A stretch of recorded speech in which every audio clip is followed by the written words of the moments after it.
Thanks for joining us on Talking Points. We are receiving a political analyst. We're receiving Diwom Emmanuel. Diwom Emmanuel, thanks for being with us this evening. Yes, thank you for the invitation. For me, I'm Stone Sander. Good evening to all the million viewers of Equinox Television, especially to my mother who is watching us live from the economic capital, Maman Kanisianjang, and to one young, vibrant teacher, a colleague, of course, Mr. Gilbert, watching us from the littoral from Banga. You are a political analyst. We start with politics. The ruling CPTM political party fighting CPTM, that others have qualified this as a dog-bite-dog fight. An exercise that was meant to strengthen the party, as the reorganization of the basic organs of the party. But we've seen many protesting against how it's been done in several parts of the country. We cited them in the course of this newscast. How do we understand that? No, what we should understand about CPDM as a party is regrettable that those who are fighting are youths. And I want to use this platform to remind youths that CPDM, as I used to say, it is like an association where brains are drained to reason no more. And if you see a young man today, in 2021, fighting to be part of CPDM, that young man has a problem in the brain. That young man is a psychiatric doctor. Because CPDM is the worst thing that ever happened to Cameroon. And it is because of CPDM that we are in deep shit. So to see somebody fighting to be part of reorganization or whatsoever in the CPDM is like somebody fighting to have a ticket to hell. You know, CPDM is the only association where there is no hate and there is no tell. It has no name. It has no definition. If you were to give the real definition of this party, you see,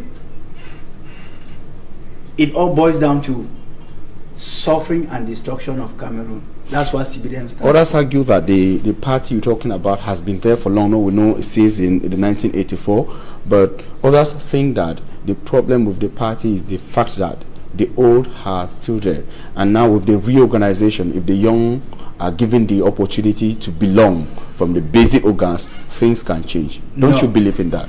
No. Look.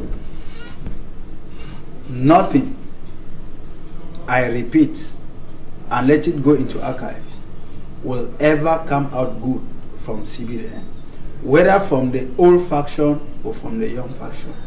Remember that the old type people who have been there for long have successfully taught and transferred the skills of corruption into these young men. When they are crying, you heard what they were saying, that there have been corruption in the ranks of the party for people to vote who do not have membership cards. Do you think they are fighting to go there so that they can change things, so that next time they wouldn't bribe? No.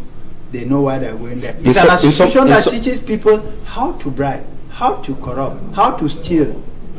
Because those who are at the helm of this party are those who have taught Cameroonians the new Bible and verses of bribery and corruption. And I say it with all certainty. Cameroonians are aware. That is why I said it is the CPDM government that came up with CONAC. CONAC is an anti-corruption commission. No, for me, it's a folklore. You see how many ministers whose family members belong to the CONAC have been arrested in this country? Do you think that you and I, if CONAC is only to make reports and channel it to the presidency? And remember, life in Cameroon begins from the presidency and ends in the presidency. So long as you are covered, every serious criminal in this country is covered with the blood of the presidency. Like the Bible said, Christians are covered with the blood of Christ. The blood of presidency covers all criminals in Cameroon. So you wouldn't even dare talk about CONAC, because he who channels reports to the presidency has only the power to write down and has no power to take any decision. So we should not even waste time talking about yes, we go back to the field on the reorganization process. Politically, isn't it a win for the party? Like to say that it is a party where democracy is really existing, as people have got the right to protest whenever they feel that their voices are not being heard or heard adequately. The power of democracy is in the ballot box for me. The power of democracy is not on the street. The power of democracy is not in violence. It is not in burning down the residents of the DO yes, in the South region. That is not how. That is not the manifest of democracy. And it is also a problem. People have been asking how the DO came to, into the affairs of a political party People to understand that. People who have been asking that question are people who are not very much close to the affairs of these countries. All the DOs of this country are CBDM members. All the ministers in this country are CBDM members. Let me remind you that when the president came back from Europe of recent, you saw the minister of higher education dancing with the CBDM regalia. How do you differentiate or disassociate the minister at that time from a member of the CBDM political party? No. People should not be asking such questions in the 21st century. They will tell you that ministers, the appointed, it is they form their government after their victory. Maybe who those they expect to stay off politics directly should be the DOs, and it is also a problem when the DO is directly brought into the affairs and its residents brought down.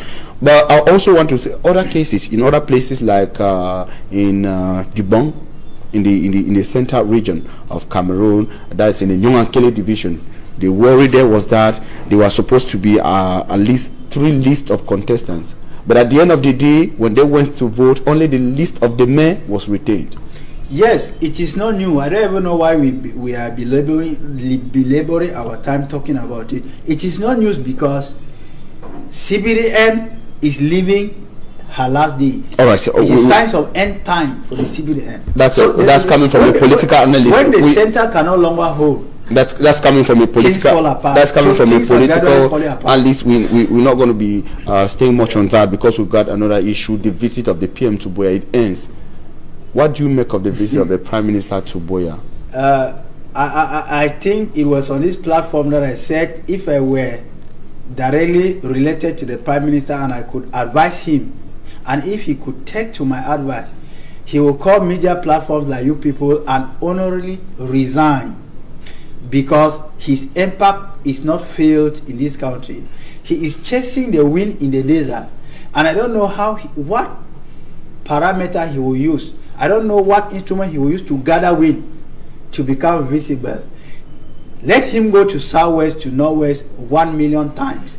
This government bypassed the solution to the crisis, and they are chasing the wind in the desert until they come back to the right thing, which is very simple, that Cameroon have been singing every day.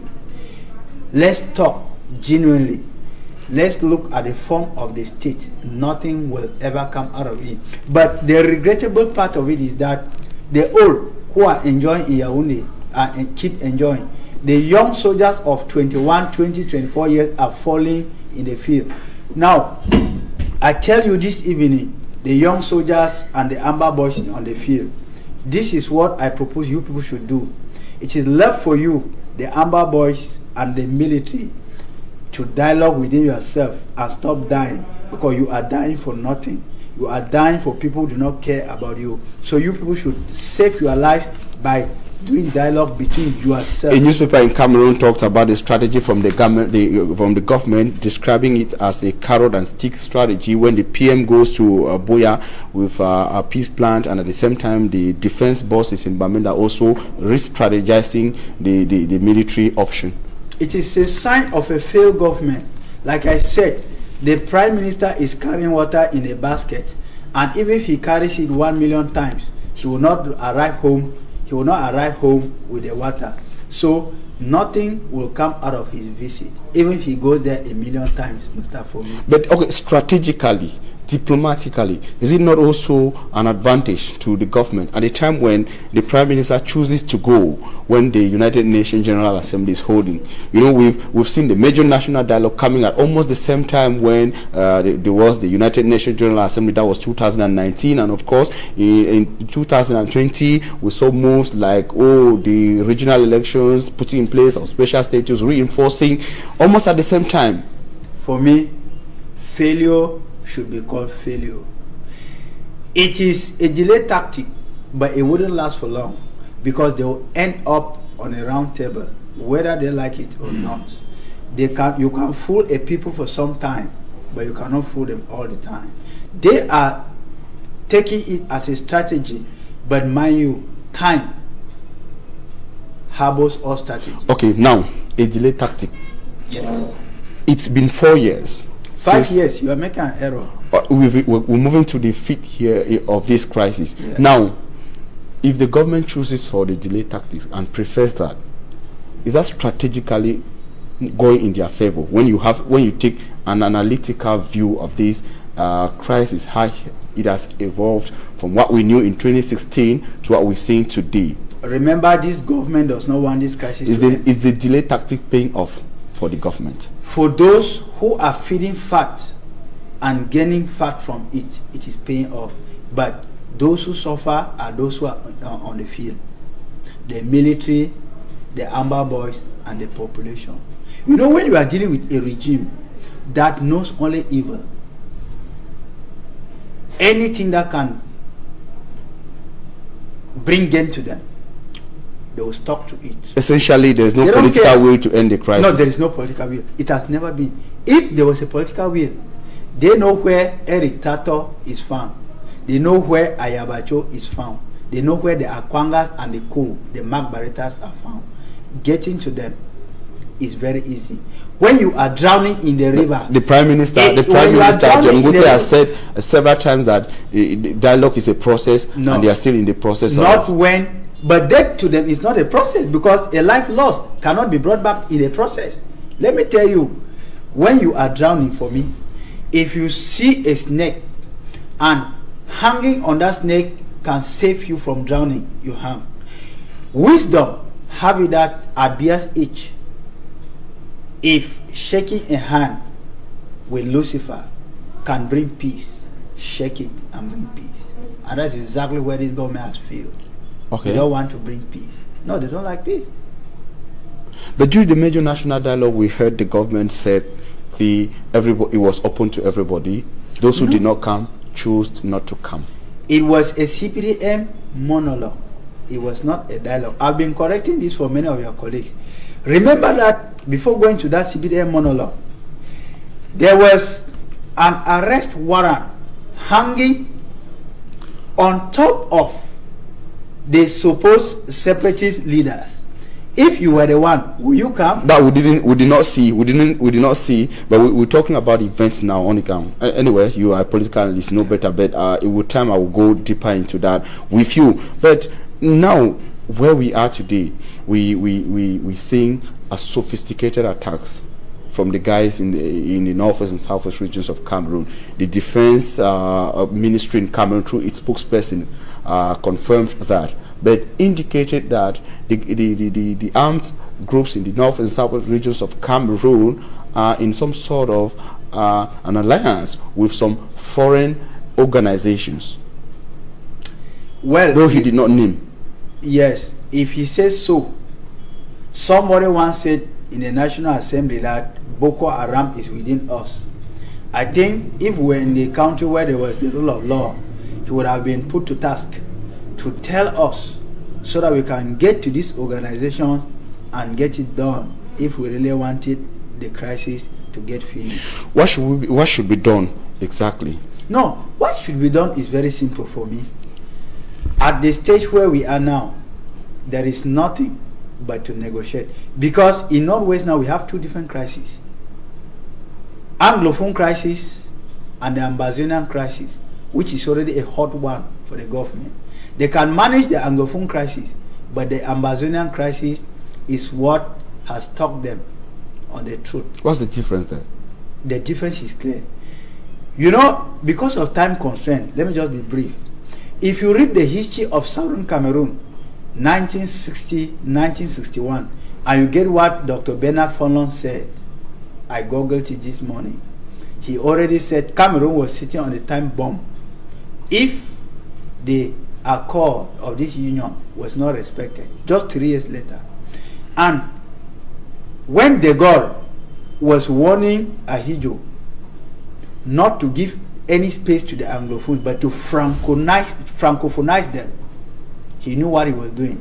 And Mr. Biya confirmed it with Mo Ibrahim in France 2 years ago, that we have tried to assimilate them and have been stubborn to the assimilation. Look, what should be done now is, because those who never wanted to join the reunion till date remain disgruntled. Those who joined, like Foncha, was giving it a test.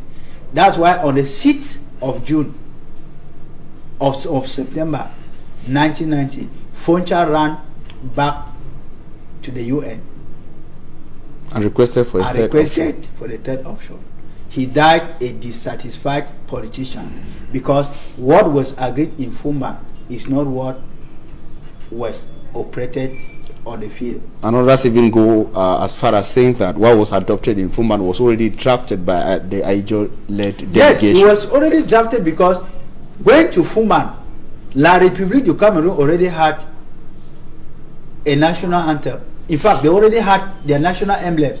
And we came there with good faith, without having everything, and at the end believing that we were going to integrate and negotiate things. It was already prepared, and it's been all that way, and we finally moved from the Federal Republic to the United Republic and back to the Republic of Cameroon. Thank you very much, Ndium Emmanuel. You are a political analyst. Ladies and gentlemen, we thank you very much for your keen attention. Stay in the company of interesting programs on Equinox. Just after this, we shall be taking you to Yaoundé, and after Yaoundé, you shall have your elite program, Equinox.